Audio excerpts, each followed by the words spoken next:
Today's list are foods from around the world that you may commonly see on menus and choose to order to eat. So being able to spell them and read them is important. So we've got quiche, quinoa, croissant, risotto, burrito, panini, lasagna, focaccia, spaghetti and pepperoni. Now these words do not follow English rules because they're not English words. So you can see here we've got spaghetti and pepperoni both end with an I, and we know in English words you never have a word end with an I, it's not allowed. And focaccia, you're getting that sh sound with the CI. So there are some common patterns coming through.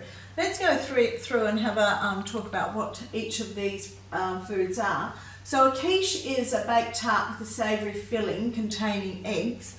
Quinoa is a plant that produces an edible seed, and it's high in fibre, minerals and antioxidants. It's meant to be a very good grain to eat. A croissant is a French crescent-shaped roll made from flaky dough, and it's usually eaten for breakfast. Risotto is an Italian dish of rice cooked in stock, and sometimes it may contain vegetables, meat or seafood. A burrito is a Mexican dish consisting of a tortilla with a savoury meat or bean filling.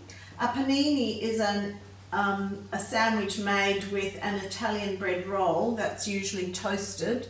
Lasagna is an Italian dish with layers of flat pasta, and it usually has a meaty tomato sauce and cheese sauce layers within it. A focaccia is a flat Italian bread flavoured with herbs. Spaghetti is pasta made into solid strings, often served with a meat or seafood sauce. And pepperoni is a meat sausage seasoned with chilies, so it could be quite hot. Just go through and highlight anything that may make the spelling of these words easier for you. Remember, they're not English words, they come from other countries, so they don't follow English rules.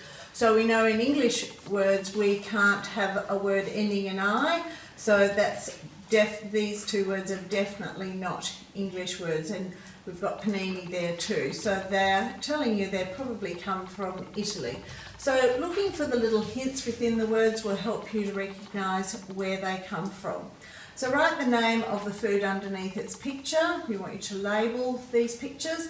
Then write the list word under the country of their origin. Now if you have difficulty with this, go back to the day one video where we talk about where these words come from.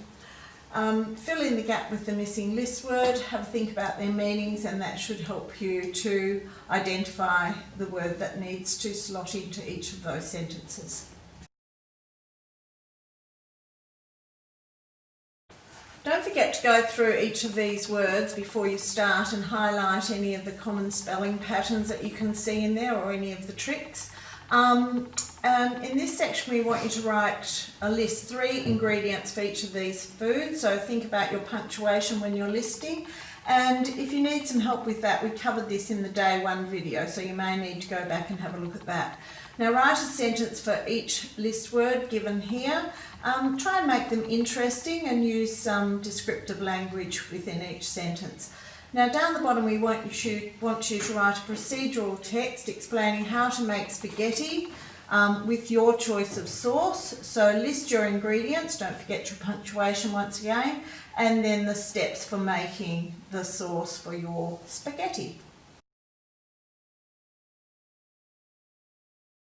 Okay, the first thing you need to do on this page is to choose a country whose official language is not English, and then research one of its traditional dishes and provide a recipe. So you're going to choose your non-English speaking country, and then your traditional dish will be written here, the ingredients listed here, the procedure or the method listed here.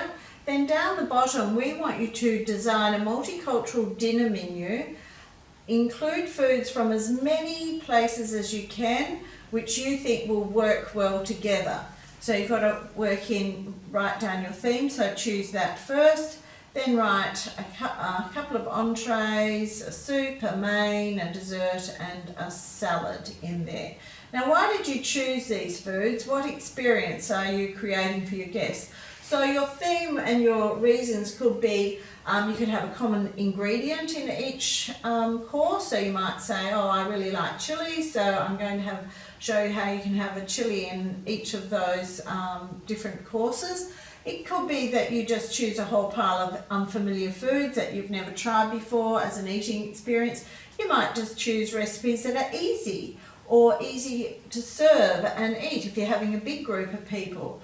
Or you might like to put your favourite foods from other countries and just have one or two for entrees of each course.